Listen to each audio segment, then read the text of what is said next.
and welcome to the fifth lecture or sixth lecture of alternating current discussion. तो आज हम लोग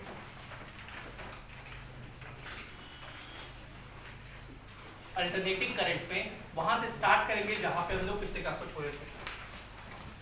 तो आज का टॉपिक जो हम लोग मेनली डिस्कस करेंगे उसका नाम है resonance.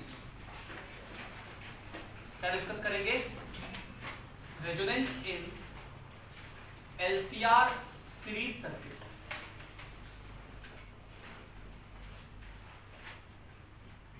Resonance in LCR series circuit बहुत इंपॉर्टेंट टॉपिक है, क्वेश्चंस पूछे जाते हैं इस पे. देखिए ये एक इंडक्टर है, ये एक कैपेसिटर है, ये एक रेजिस्टर है.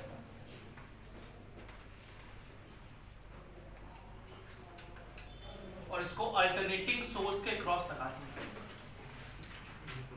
पिछली क्लास में आप लोग को इसका फेजर डायग्राम सिखाया गया था. इसका EMF E = E0 sin omega t लिखेंगे. इसका फेजर डायग्राम रेजिस्टेंस निकालने के लिए सिखाया था आपको. क्या बोले थे? इधर हम लोग किसको दिखाते हैं? R को. इधर दिखाए थे XC - XL, क्योंकि XC ऊपर बताए थे, XL नीचे बताए थे, तो नेट ऊपर लिखते हैं अगर XC ज्यादा हो तो. और इसको हम लोग Z कहते हैं, इंपेडेंस. Z का फॉर्मूला निकाले थे, वो था √R² प्लस XC - XL का होल स्क्वायर. हमने ये भी आपको बताया था कि रेजोनेंस कब होता है.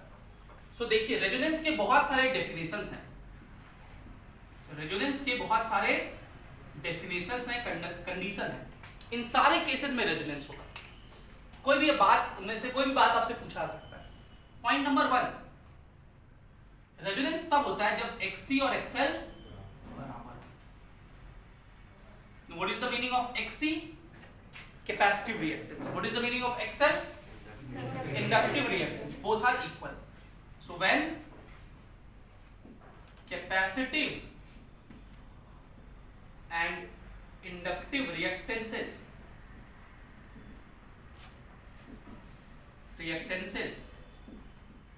are equal,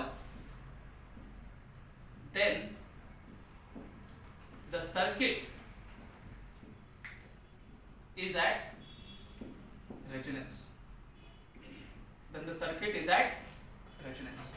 Now what is the formula for XC? 1/omega C. XL का फॉर्मूला ओमेगा L.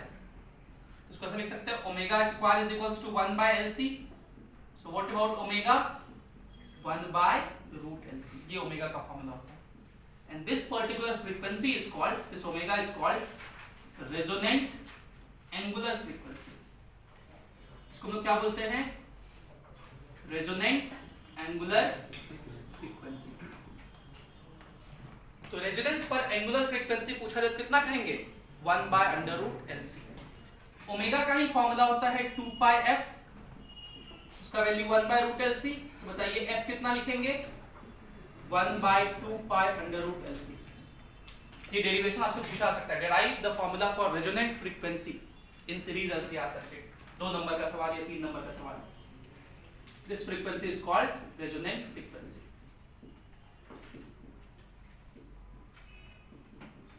सो अभी तक हम लोग बस 2-3 पॉइंट डिस्कस किए. पहला, रेजोनेंस कब होता है? जब XC और XL बराबर हो. What is XC? Capacitive reactance. What is XL? जब दोनों बराबर हो जाए तो सबको हम लोग रेजोनेंस कहते हैं. XC और XL बराबर कर दिए. XC का फॉर्मूला लिखे 1/ωc, XL का फॉर्मूला लिखे ω/L. तो वहां से ओमेगा का वैल्यू आ गया. This omega that is equals to 1/√LC. This omega is called resonant angular frequency. इस ओमेगा को हम लोग क्या बोलते हैं? Resonant angular frequency. ओमेगा का फॉर्मूला 2πf होता है, इज इक्वल्स टू 1/√LC. तो f हो जाएगा 1/2π√LC. इस फ्रीक्वेंसी को हम लोग रेजोनेंट फ्रीक्वेंसी कहते हैं. तो कल को अगर पूछेगा एग्जाम में, बोर्ड्स में, खास करके बोर्ड्स के लिए बहुत इंपॉर्टेंट क्वेश्चन कि what do you mean by resonance in LCR circuit? Derive the formula for resonant frequency. कर दोगे कि नहीं कर दोगे? रेजोनेंस का मतलब XC और XL बराबर होता है. अब पॉइंट नंबर 2 सुनिए. पॉइंट नंबर 2 है, जरा इस इंपेडेंस को देखिए. What is capital Z? Impedance. What is impedance? Net resistance. Capital Z क्या है? इंपिडेंस, और इंपिडेंस किसको बोलते हैं? नेट रेजिस्टेंस, टोटल रेजिस्टेंस को इंपिडेंस कहते हैं। उसका फॉर्मूला ये था। अब जरा सोच के देखो, जब XC और XL बराबर हो गया तो ये वैल्यू कितना हो जाएगा? XC माइनस XL क्या हो जाएगा? याद करो, उसको हम लोग X कहते थे। X होता था XC माइनस XL, और X का क्या नाम था? रिएक्टेंस। क्या नाम था? So what is the value of reactance at resonance? X is equals to 0 कहां पे होता है? At resonance. So at resonance, reactance of circuit is 0. Reactance of circuit is 0. Resonance पर सर्किट का रिएक्टेंस 0 होता है। पॉइंट नंबर 3, तो देखिए ये जो इंपिडेंस है उसका ये फॉर्मूला था। अगर XC माइनस XL इसका वैल्यू 0 हो गया, ये टर्म 0 हो गया, तो इंपिडेंस कितना आएगा? R के बराबर। This Z will be minimum and it will be equal to R. This Z will be minimum and it will be equal to R. मतलब at resonance the impedance is minimum. At resonance the impedance is minimum and is equal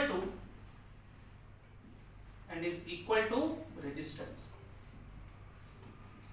ये minimum क्यों हुआ? क्योंकि जरा देखिए, अगर XC या XL में कोई भी जब बड़ा होता तो ये वैल्यू कुछ ना कुछ आता ना जी, तो वो तो R स्क्वायर के साथ ऐड ही होता, तो ऐड होके जो रूट निकालते तो वो R से ऑब्वियस सी बात है ज्यादा आता। कोई भी ये जो टर्म इसका मिनिमम वैल्यू कितना हो सकता है? 0।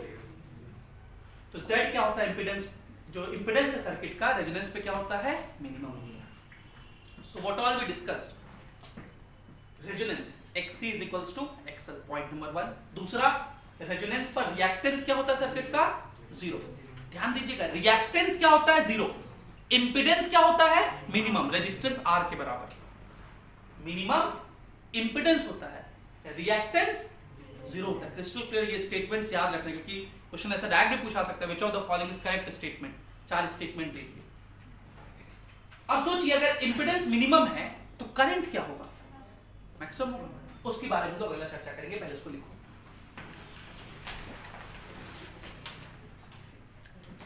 तो we discussed the 3 important point। पहला XC is equals to XL, दूसरा रिएक्टेंस 0, तीसरा इंपिडेंस मिनिमम कितने के बराबर? R के बराबर। अब देखिए कुछ एक और बातें, अगर इंपिडेंस मिनिमम है तो करंट क्या होगा सर्किट में? मैक्सिमम होगा। क्योंकि करंट क्या होता है? जैसे मान लो RMS करंट अगर पूछ रहे हैं तो आप क्या लिखोगे? ERMS by Z। बोलिए, तो अगर Z मिनिमम होगा तो करंट क्या होगा? मैक्सिमम होगा, सबसे ज्यादा होगा। जैसे जैसे Z घटेगा करंट मैक्सिमम होगा। So if I will draw graphical variation between current and omega, current और ओमेगा के बीच ग्राफ बनाए। ओमेगा क्या है? फ्रीक्वेंसी। तो ये ग्राफ कुछ ऐसा होगा। This current is maximum at a certain omega, and that omega is nothing but omega naught. That is angular frequency 1 by root LC, resonant angular frequency. तो कल को आपसे I और ओमेगा के बीच का ग्राफ पूछ सकता है। अगर हम आपसे Z और ओमेगा के बीच का ग्राफ पूछे, ये I और ओमेगा के बीच का ग्राफ हुआ। अगर हम आपसे Z और ओमेगा के बीच का ग्राफ पूछे तो ऐसा ही ग्राफ होगा, इसका उल्टा बस, क्योंकि I और Z अपोजिट में है, तो ऐसा ग्राफ होगा। मतलब रेजोनेंस पर Z क्या होता है? मिनिमम होता है। This is the minimum Z। ये जो ग्रीन वाला ग्राफ है किसका है? ग्रीन वाला ग्राफ Z का है, इंपिडेंस का, और रेड वाला ग्राफ करंट है, करंट मैक्सिमम होता है। ठीक है। फिफ्थ, अगर हम आपसे ग्राफ पूछे रिएक्टेंट का,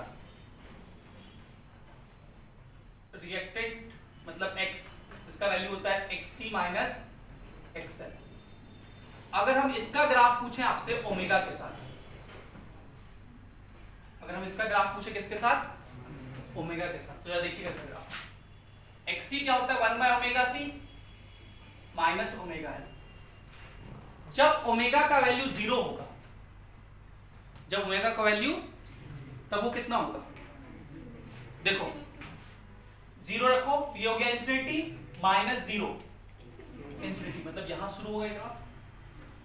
जब ओमेगा नॉट होगा तब ओमेगा नॉट मतलब रेजोनेंस, रेजोनेंस पर रिएक्टेंस कितना होता है 0, मतलब वो ग्राफ इसको कट करेगा, ये ना 0 हुआ, इस पर रिएक्टेंस तो 0 है ना यहाँ, ओमेगा नॉट पर रिएक्टेंस 0, एक्स एक्सिस पे कोई पॉइंट हो मतलब y 0।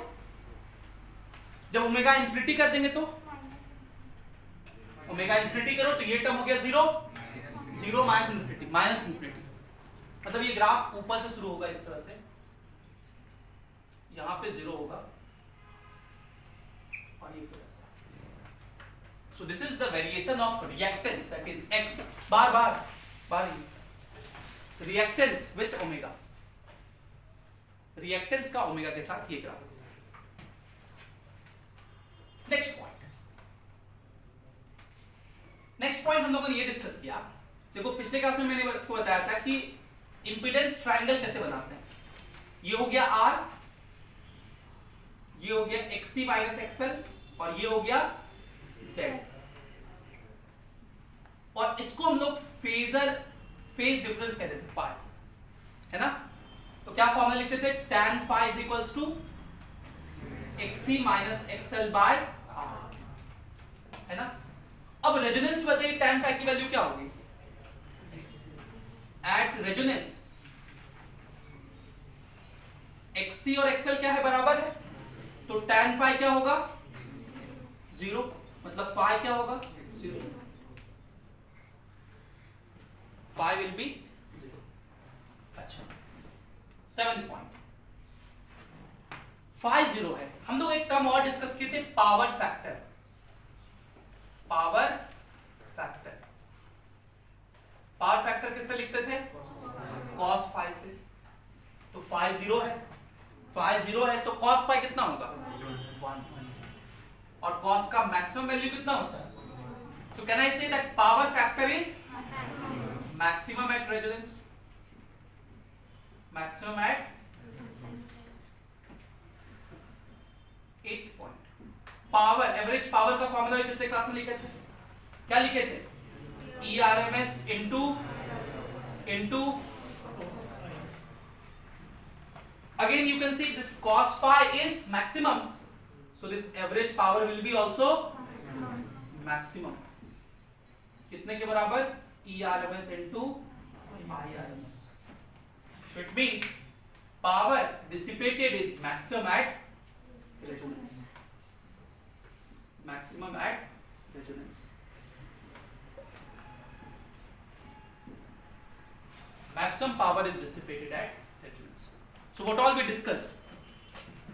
Next point कि Z क्या होता है, मिनिमम होता है, इसलिए करंट क्या होता है सर्किट का, मैक्सिमम होता है, उसका ग्राफ ड्रॉ किए। फिर हम लोग रिएक्टेंस का ओमेगा के साथ ग्राफ ड्रॉ किए, ठीक है, ऐसा ग्राफ। फिर हम लोग कहे कि रेजोनेंस पे XC और XL बराबर था, इसलिए XC माइनस XL 0 हो गया, इसलिए फेज डिफरेंस पाई कितना हो जाएगा 0, फेज एंगल या फेज डिफरेंस कितना हो गया 0, तो रेजोनेंस पर फेज एंगल क्या होता है 0। पावर फैक्टर कितना होता है 1, पावर फैक्टर होता है cos phi, वो कितना हो जाएगा 1, और पावर एवरेज पावर कितना होगा, मैक्सिमम होगा, क्यों मैक्सिमम होगा, क्योंकि cos phi मैक्सिमम है 1 के बराबर, ठीक है, इसको लिखिए।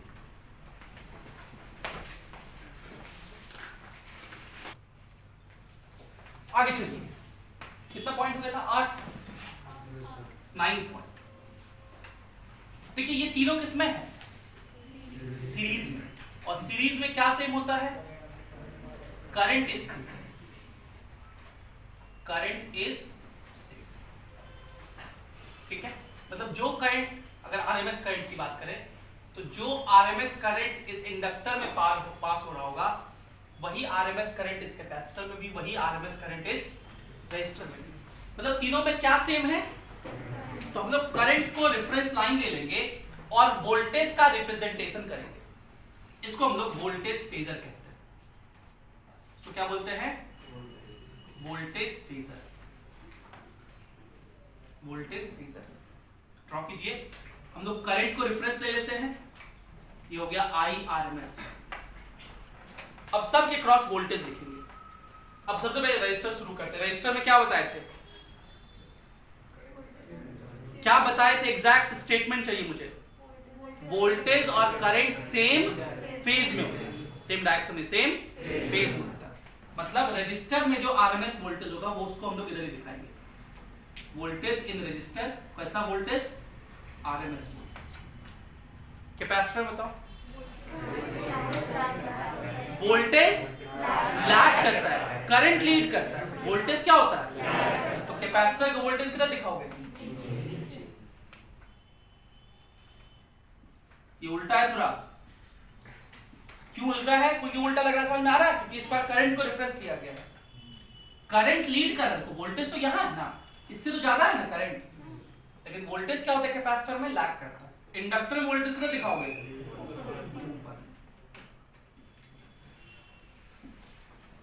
अब अगर ये ज्यादा हुआ इससे तो नेट ऊपर होगा, अगर ये कब ये ज्यादा हुआ नेट नीचे होगा। हम मान के चल रहे ये ज्यादा है तो नेट ऊपर की तरफ कितना लिखोगे, VL माइनस VC,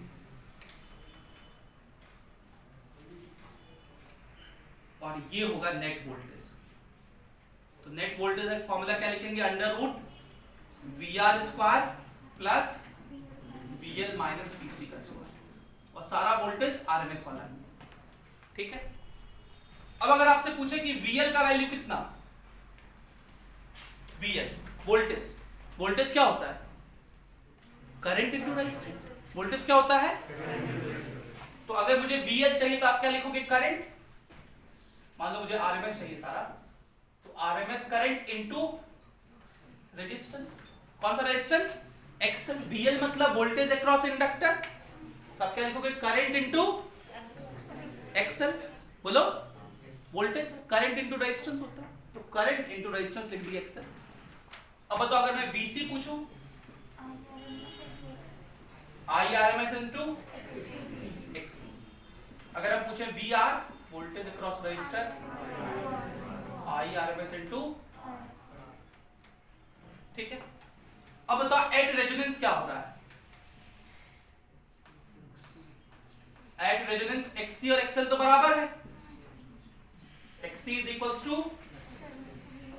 तो अगर XC और XL बराबर है this implies VL at RMS is equals to, मतलब voltage across capacitor inductor same. This can be a potential statement और can be asked as a derivation also. Derive that voltage across capacitor and inductor is same at resonance. Boards में आ सकता है, ये NCERT में सवाल भी है। So at resonance, hence at resonance, voltage across inductor and capacitor is same, ठीक है। कोई दिक्कत यहां तक, प्रूफ करना है प्रूफ कर दोगे।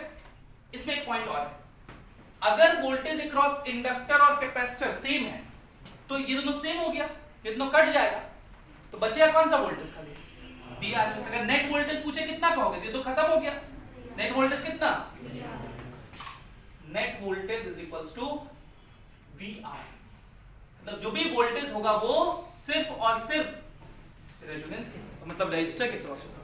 सो एट रेजोनेंस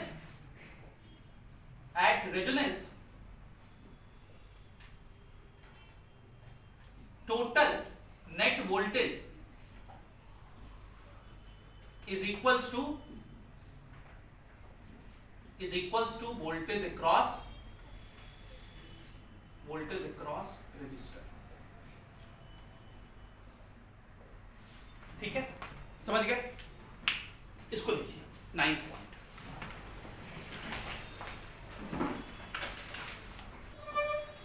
10th पॉइंट, एक टर्म होता है इसका नाम है quality factor. Quality factor, quality factor को हम लोग Q से लिखते हैं और इसको डिफाइन किया जाता है, ये रेशियो है किसका, voltage across inductor at resonance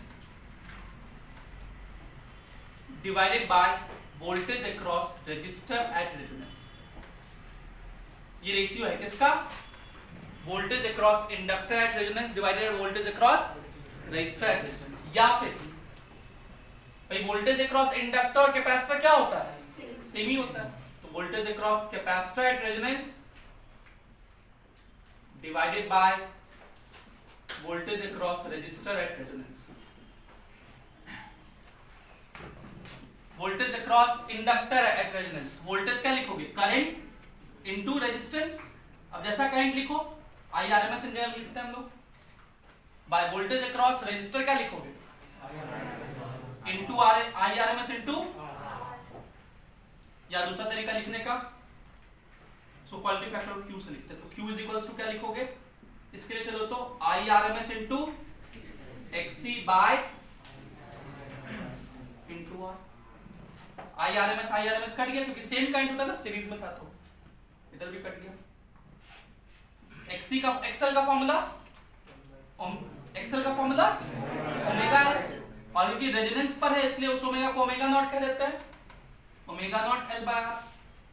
और यहाँ Q का formula 1 by omega naught CR। पता है जेईई मेंस 2016 या 17 में डायरेक्ट पूछा था ये क्वालिटी फैक्टर का कौन सा फॉर्मूला सही है। कई बार जेईई मेंस और नीट में डायरेक्ट जो नोट्स में आप लिखते हो ना फॉर्मूला, वो से भी पूछ दिया जाता है, ध्यान रखना उसका। ये भी क्वालिटी फैक्टर का ही फॉर्मूला है। ये दोनों फॉर्मूला एक ही चीज है, ओमेगा नॉट का वैल्यू रख दो, देखो दोनों फॉर्मूला हम प्रूफ करके दिखा रहे हैं एक ही चीज है। और क्वालिटी फैक्टर का फाइनल फॉर्मूला क्या होता है वो भी याद रखना। ओमेगा नॉट अभी डिराइव किए थे, कितना आया था? 1 बाय रूट LC। कितना आया था? मतलब under root L into under root C। Omega not का वैल्यू लिख दिए इंटू L बाय R। तो L को हम लोग लिख सकते हैं 2 बार रूट L अपॉन R। कोई दिक्कत? तो रूट L से रूट L कट जाएगा, तो Q इज इक्वल्स टू क्या हो जाएगा? 1 by R into under root L by C। So this is the formula for quality factor, जो कि आपको याद रखना है। ये क्वालिटी फैक्टर का फॉर्मूला है जो कि आपको याद रखना है। ये तो हम इस वाले से डिराइव किए, इससे डिराइव करो। देखो मेरे पास जगह नहीं था इसलिए आपको ये चीज नीचे ही लिखना है इसके, और इसके नीचे इधर वाला चीज लिखना। क्या लिखेंगे? Q is equals to 1 upon omega not का value 1 by under root L into under root C into C बचा हुआ ऊपर में, तो under root C into under root C लिख देते हैं इंटू R। तो एक रूट C से एक रूट C कट जाएगा, और ये वाला रूट L ऊपर चला जाएगा ना, तो 1 by R into under root L by C।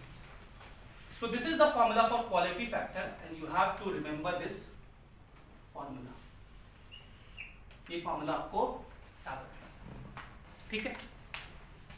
So these are all theoretical and conceptual understanding that you need to have before approaching any question. ठीक? इतना बात आपको ध्यान में रखना है। इसके बाद आपके पैकेज में एक प्रोफिशिएंसी टेस्ट है, आपका काम है उस प्रोफिशिएंसी टेस्ट को सबसे पहले देना, ठीक है? वो प्रोफिशिएंसी टेस्ट दीजिए सबसे पहले, और फिर जितना एनालाइज किए अगर उसमें 80 से 85% आ रहा है, मतलब आप सब समझ गए, उसके बाद हम लोग अगले लेक्चर से क्वेश्चन प्रैक्टिस करेंगे, right? So this will be all from today's lecture, give proficiency test, and तब हम लोग अगली क्लास में क्वेश्चन प्रैक्टिस करेंगे। Thank you for being with us, have a great day.